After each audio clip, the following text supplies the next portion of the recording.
Hi friends, in this video we are going to talk about what is a user story and how you can write a user story effectively.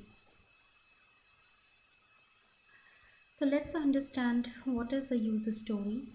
So user story in the agile world, it is a way of capturing the requirements and the description of a software feature from a user perspective. It basically describes what the user want, who the user it is, and why the user wants it.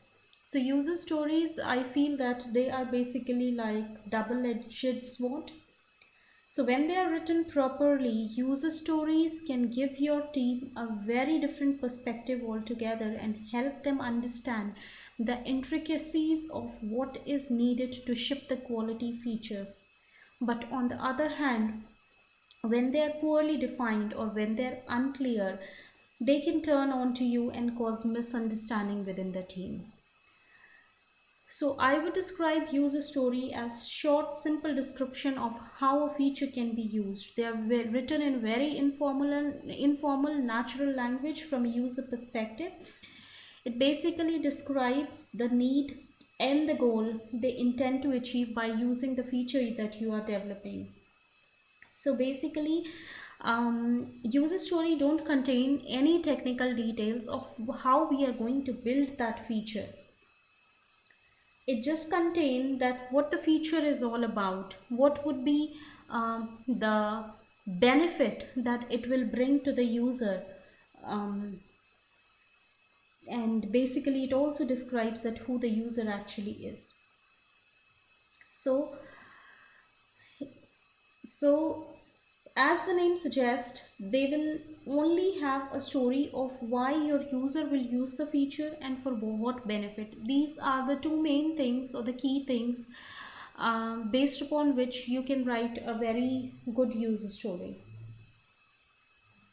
Now, how we can write an good user story. So here I have this 3 C's approach. This is a very common approach used by the product owners and by the scrum masters. So it is called card conversation and confirmation.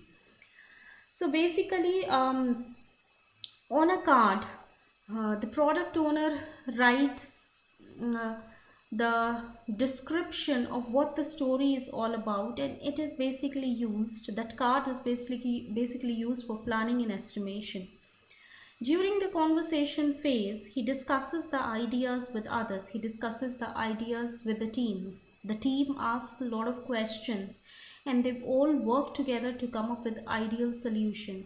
So here the goal is to build a shared understanding that all of the team members along with the product owner have a clear understanding on who the persona is, what does the user need, what are we trying to achieve, what is the benefit that this feature is going to bring to the user. And confirmation, which is the last phase, so here they work towards an agreement on what to build and record that agreement as a set of confirmation tests. So when we have these three things, while writing a user story, the end result would be great and it would be as a persona I want or I need this so that this goal can be achieved. So here persona is the person who is going to use the feature.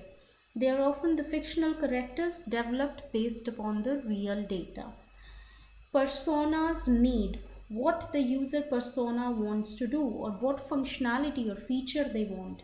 Persona's goal, why they need that particular functionality or feature, what benefit they want to achieve from it.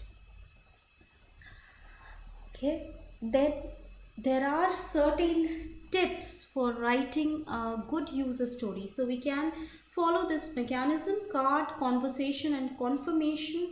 But whenever we are finally writing the user story on the card, these are certain things that you can follow so that your user story appears to be very good, and it cannot create a misunderstanding within the team. So all of the team members will have a shared understanding, and that will help you in turn to deliver a good quality feature. So when I say user come first, so basically a user story describes that how a customer or user uses the product. It is written from the user's perspective. Hence, you should know who your user is or who your customer is. Use personas to discover the right stories. So, as I said earlier, that personas are fictional characters that usually consist of a name, picture, relevant characteristics, behavior, attitude, and a goal. So, goal is the benefit that the persona wants to achieve or the problem that the character wants to see as solved by using this product. The next is write user stories collaboratively. So, user story is not your specification document or it's not your design document, but it is a communication and a collaboration tool. So, stories should never be handed off to development team. Instead, they should be embedded in a conversation. The product owner and the team should discuss the stories together.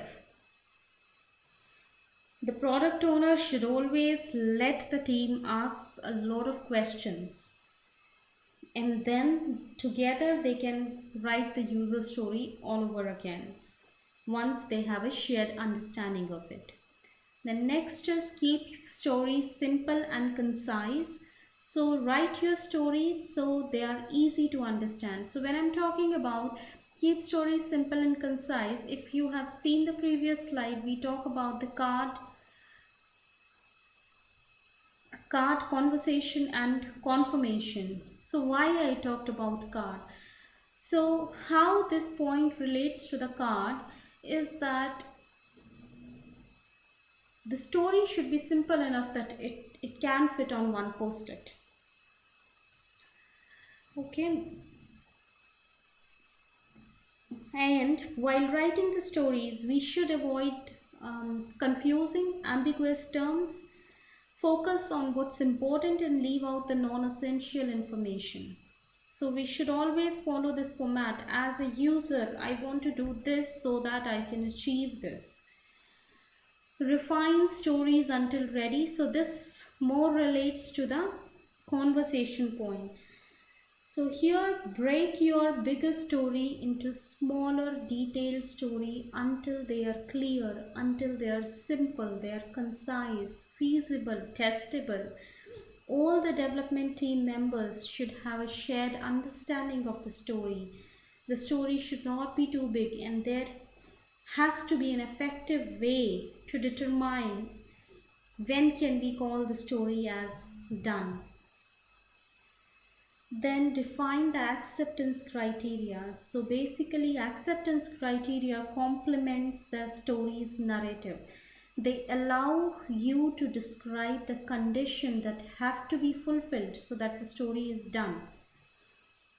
This criteria, defining the criteria, enriches the story, make it more precise, testable, and ensure whether the story can be released to the users or the other stakeholders. Next is use epics. So what is an epic? Epic is a coarse-grained stories. It is typically broken into several user stories over time, leveraging the user feedback on the prototypes or the product increments. So you can start with the epic and start to sketch the product functionality without getting into the details. So this tip is specifically when you are describing the new products, new features which has never been produced by your company before. So use of epics will enable you to capture the rough scope, buys you the time to learn more about the users and how to best meet their need. Okay, and then keep your stories visible and accessible. So most of the teams that I have been working on, they are using Jira to visualize this information. So we don't want to hide these stories anywhere in the folders. We want to make them visible instead. So either you put it up on the wall, or you put it up on Jira or any other tool that your organization is using, but the end result is that they should be visible. You should be able to visualize them. Okay. Now, so once you have written the user story by following the card conversation confirmation mechanism and incorporating the tips that I have told you earlier, you can check or assess the quality of your user story that you have written. So how we can assess? We can assess using this INVEST criteria. So it is basically a checklist to assess the quality of the user story, and if the user story fails to meet any of the criteria, then either you want to rewrite the user story or you may want to reword it, but there is something that has to be changed with the user story so that it meets all the criteria. So when we say independent, which is the I in the INVEST, so we say that each user story should represent a distinct and independent set of business value. It will deliver incremental value over the previous state. The negotiable, while the end goal may be clearly described, the methods by which the goal is achieved should be negotiable between the product owner and the development team, the product owner or the customer or any other stakeholders.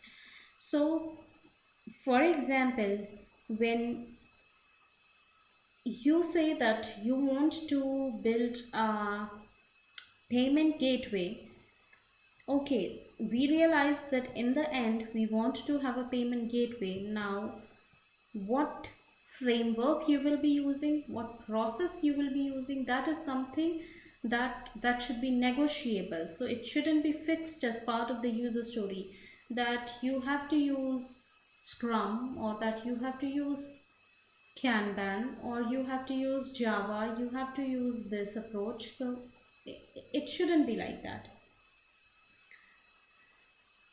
So this is because we want to prevent unrealistic constraints on the feature or the functionality.